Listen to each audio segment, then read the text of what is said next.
তুমি ছেলেটা খুব ভালো, খুব সাদাসিধে, আর এই তোমার ভালো মানুষের সুযোগটাই সেই নারী তোমার থেকে নিয়েছিল। আচ্ছা আমাকে বলো তো, তুমি কি সত্যি ভেবেছিলে যে ও তোমায় ভালোবাসে?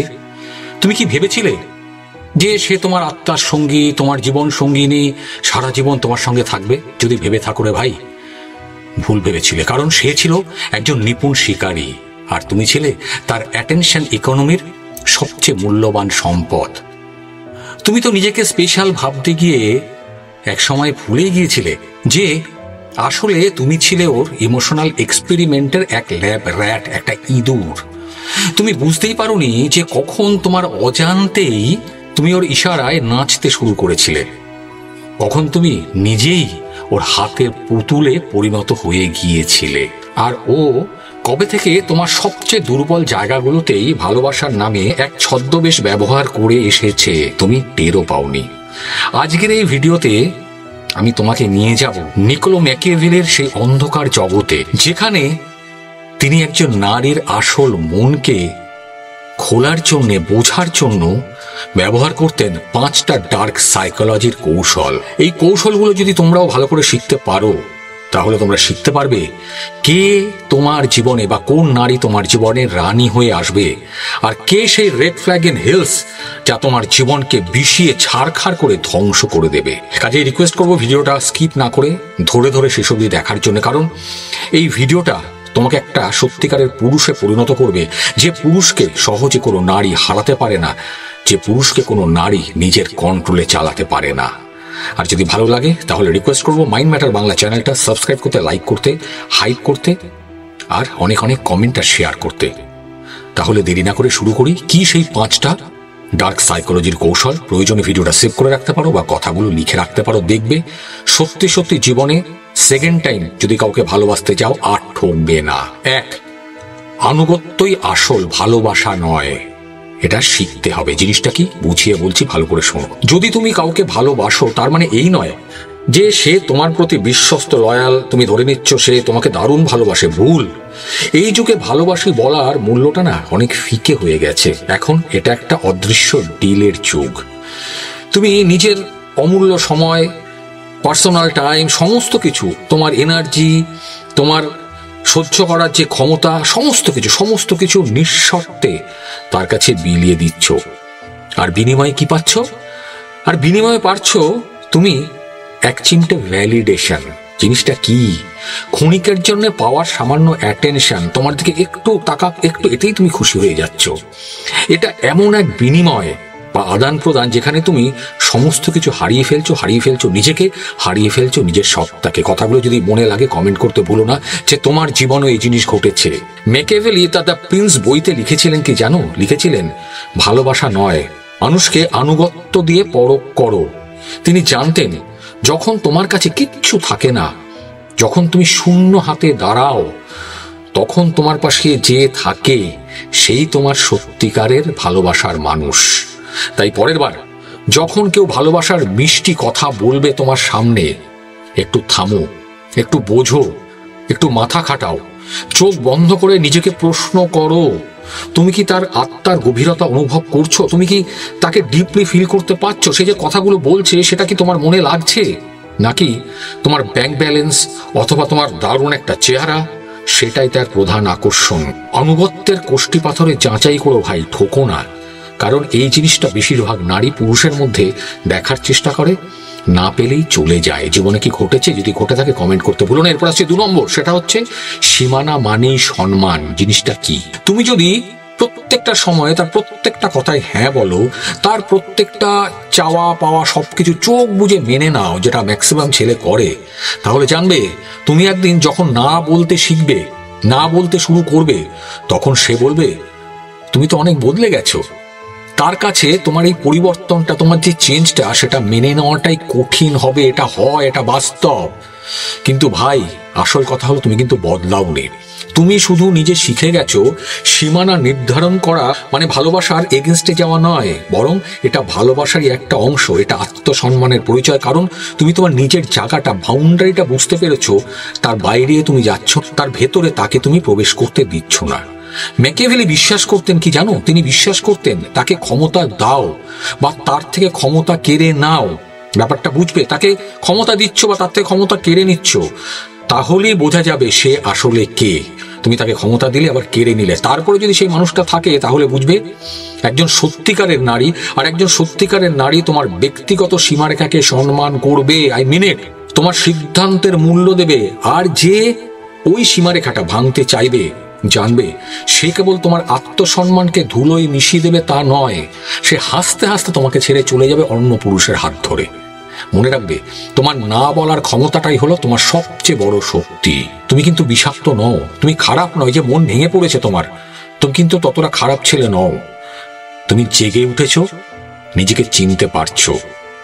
সে হয়তো তোমাকে বলেছিল তুমি অনেক পজিটিভ, তুমি অনেক বেশি সিরিয়াস, তোমার ভালোবাসাটা খুব বেশি। তুমি তার কথাটা বিশ্বাস করেছিলে, বিশ্বাস করে নিজেকেই প্রশ্ন করতে শুরু করেছিলে। তুমি নিজেকে তখন টক্সিক ভাবতে শুরু করেছিলে।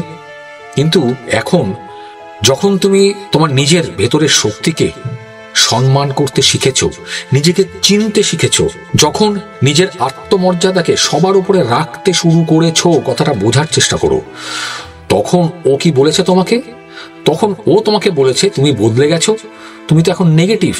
এটা কিন্তু ঘটে যখনই আমরা কোনো মেয়েকে আমার বাউন্ডারিটা ভেতরে তাকে ঢুকতে দিই না, তখনই সে আমাকে বাজে কথা, উল্টো পাল্টা কথা বলতে শুরু করে। সত্যি কি জানো ভাই, তুমি বিষাক্ত নও, তুমি জেগে উঠেছো। এই জাগরণই তোমার আসল পরিবর্তন। এখন তুমি আর অন্যের ভ্যালিডেশন খুঁজছো না, তুমি নিজের ভেতরের আত্মবিশ্বাসটাকে জাগিয়ে তুলছো, নিজেকে বুঝতে পারছো। তোমার শারীরিক আকর্ষণ সব নয়, তোমার মানসিক শক্তি হলো তোমার আসল পুরুষত্ব। জানবে, যখন একজন পুরুষ সত্যি ঘুম থেকে জেগে ওঠে, আবার বলছি, যখন একজন পুরুষ সত্যি ঘুম থেকে জেগে ওঠে, যখন সে নিজের সত্তাকে চিনতে পারে, তখন পৃথিবীর প্রচলিত সিস্টেমটাই না নড়ে যায়, কেঁপে ওঠে। কারণ কি জানো? কারণ তাকে আর কন্ট্রোল করা যায় না, সে কারো কন্ট্রোলে থাকে না। এরপর আসছি 4 নম্বর। নারীরা কি শক্তির সামনে দাঁড়াতে পারে? নারীরা, মেয়েরা একটা পাওয়ারের সামনে কি দাঁড়াতে পারে? কখনো প্রশ্ন করেছো? ম্যাকিয়াভেলি বলেছিলেন যে একজন নারীর আসল রূপ দেখতে হলে তাকে তোমার ক্ষমতার সামনে দাঁড় করাও, তাকে তোমার জীবনের কঠিনতম সিদ্ধান্তের শরিক করো। তোমার লাইফে যখন কঠিন প্রবলেম আসছে, দেখো সে তোমার সঙ্গে পাশে থাকছে কিনা। তাকে তোমার সবচেয়ে খারাপ টাইমে তোমার পাশে থাকার সুযোগ দাও, অথবা তাকে তোমার সাকসেস যখন পেলে, সাকসেসের টপে পৌঁছে গেছে, তখন তাকে সেখানে নিয়ে যাও। তফাৎটা দেখো, সে কি তোমার ক্ষমতার পাশে দৃঢ়ভাবে দাঁড়াতে পারছে? এই যে তুমি উঠে গেছো, সেটা কি সহ্য করতে পারছে? সে কি তোমার আকাঙ্ক্ষাকে বুঝতে পারছে তুমি কি চাও, নাকি তোমার এই শক্তিকে টক্সিক ম্যাসকুলিনিটি বলে তোমাকে ছোট করতে চায়? তুমি যে মুহূর্তে উঠে গেছো, কিছু নারী এই উঠে যাওয়াটাকে মেনে নিতে পারে না, তখন সে ছেড়ে চলে যায়। একটা কথা মনে রাখবে, একজন রানী তার রাজার শক্তিকে সম্মান করে, তার পাশে দাঁড়ায়, তাকে সমর্থন করে। তোমার জীবনে যদি সঠিক নারীকে পাও, জানবে সে তোমার পাশে দাঁড়াবে, তোমার শক্তিকে সমর্থন করবে। কিন্তু একজন খেলোয়াড় শুধুমাত্র একজন চাকরকে ব্যবহার করে নিজের স্বার্থ সিদ্ধি করার জন্য। জানবে তুমি রাজা, তোমার আত্মা, তোমার স্পষ্টতা, তোমার নির্ভরতা, তোমার সিদ্ধান্ত নেওয়ার ক্ষমতা, এগুলোই তোমার আসল ক্ষমতা। যে নারী এই ক্ষমতাকে ভয় পায়, যে মেয়ে ভালোবাসার মানুষটা এই ক্ষমতাকে ভয় পায়, সে নারী তোমার রানী হওয়ার যোগ্য নয়, সে তোমার সঠিক জীবন সঙ্গিনী হওয়ার যোগ্যতা তার নেই। যদি বুঝতে না পারো কথাগুলো কমেন্ট করো, আমি আবার লিখে বুঝিয়ে দেবো। এরপর আসছি 5 নম্বর, খুব ইম্পর্টেন্ট। সেটা হচ্ছে এখন সময় এসেছে নিজের শক্তিকে ফিরিয়ে আনার। যেটা তুমি হারিয়ে ফেলেছিলে, হারিয়ে ফেলে মন খারাপ করে অন্ধকার ঘরে বসেছিলে, এখন তোমার সময় ভালোবাসা চাওয়ার নয়, সম্মান অর্জনের, নিজেকে খুঁজে বার করার। ভিক্ষুকের মতো ভালোবাসার জন্য হাত পাতার সময় বন্ধু শেষ হয়ে গেছে। এখন তোমার মূল্য চাওয়ার সময়, তোমার যে ভ্যালু সেটা তার থেকে চাও এবারে। ভুল মেয়েদের জন্য, নারীর জন্য নিজের সত্তাকে আর বিসর্জন দিও না। নিজেকে তো শেষ করে ফেলেছ, আর কত? যারা তোমার ভেতরের আসল পুরুষত্বকে হজম করতে পারে না, যে আসল ক্ষমতাবান মানুষটাকে হজম করতে পারে না, যারা তোমার আত্মমর্যাদাকে ছোট করতে চায়, তাদের জীবন থেকে বিদায় দাও, বলে দাও আমার আর দরকার নেই তোমাকে। তাদেরকে দরজা দেখিয়ে দাও ভাই। একটা কথা আবার বলছি, মন খারাপ করে থেকো না, কারণ তুমি টক্সিক নও। একই কথা, তুমি জেগে উঠেছো, তোমার নিজের ভেতরে সুপ্ত শক্তিটাকে চিনতে পেরেছো। এখন শুধু নিজের মতো করে বাঁচার সময় নয়, বরং তোমার এই জেগে ওঠা দিয়ে আরো অনেক পুরুষকে পথ দেখানোর সময় এসছে তোমার, যারা তোমার মতো মন খারাপ করে অন্ধকার ঘরের কোণে বসে নিজেকে প্রতি মুহূর্তে ধ্বংস করছে। সেই মেয়েটা তার জীবন থেকে চলে গেছে বলে তাদের শেখাও, তাদের পাল্টাও, তাদেরকে বলো কিভাবে নিজের শক্তিকে পুনরুদ্ধার করতে হয়, কিভাবে একটা ছেলে হয়ে একটা পুরুষ হয়ে উঠতে হয়। পারবে তো, পারতে তোমাকে হবেই, না পারলে নিজেকে হারিয়ে ফেলবে বন্ধু। এক সময় তুমি শিকার ছিলে, এখন তুমি শিকারী, তুমি যোদ্ধা। যে পুরুষ নিজের শক্তি ভুলে যায় সে কেবল বীরের একজন হয়। জীবন ভর সারা জীবন অন্যের ইশারায় চলে, কিন্তু তুমি যে আমার ভিডিওটা দেখছো, তুমি তো সিংহ। তুমি নিজের আওয়াজ ভুলে গিয়েছিলে, কিন্তু এখন তোমার সেই গর্জন আবার পৃথিবীকে, বিশ্ব ব্রহ্মাণ্ডকে কাঁপিয়ে দেবে। তোমার আশেপাশে যে নারী তোমাকে নিচু করেছিল তারা ভয়ে পালাবে। নিজেকে মনে করিয়ে দাও, তোমার আলো যারা নিতে পারেনি তারাই তোমাকে অন্ধকারে রাখতে চায়। তুমি যখন অনেক ওপরে উঠে গেছিলে, তোমার ওপরে উঠে যাওয়াটা তারা সহ্য করতে পারেনি বলে ছেড়ে চলে গেছে। তাদের কথায় কান দিও না, নিজের আলোয় আলোকিত হও। নিজের ভেতরে যে ক্ষমতা বিশ্বকে দেখাও, তোমার মধ্যে সেই ক্ষমতা আছে। যদি ভিডিওটা ভালো লাগে কমেন্টে লেখো আমি জেগে উঠেছি। আর আমার এই চ্যানেলটা সাবস্ক্রাইব করতে ভুলো না, কারণ তুমি শুধু ভিডিও দেখো না, তুমি আমার এই ভিডিও দেখলে আমি হলপ করে বলতে পারি নিজের ভেতরে যে শক্তিটা হারিয়ে গিয়েছিল সেই শক্তিটাকে আবার ফিরে পাও। কাজেই বন্ধুরা, জীবনের সঠিক নারীকে বাঁচার চেষ্টা করো, যে নারী তোমার জীবনে রানী হয়ে আসবে, যে তোমার সুখে দুঃখে পাশে থাকবে, তোমার সাফল্যে তো পাশে থাকবে। কি পারবে তো? পারতে তোমাকে হবেই। ভালো থাকবে, ভালো রাখবে। যদি ভিডিওটা ভালো লাগে একই কথা, অনেক অনেক কমেন্ট করবে, সাবস্ক্রাইব করবে, আর অনেক অনেক শেয়ার করবে, যাতে তোমার বন্ধুরা যারা অন্ধকার ঘরে এখনো নিজেকে হারিয়ে ফেলছে তারা যেন ফিরে আসতে পারে এই আলোর জগতে। তারা যেন তাদের এই আলো ছড়িয়ে দিতে পারে বাকি সমস্ত পুরুষের মনে। অসংখ্য ধন্যবাদ।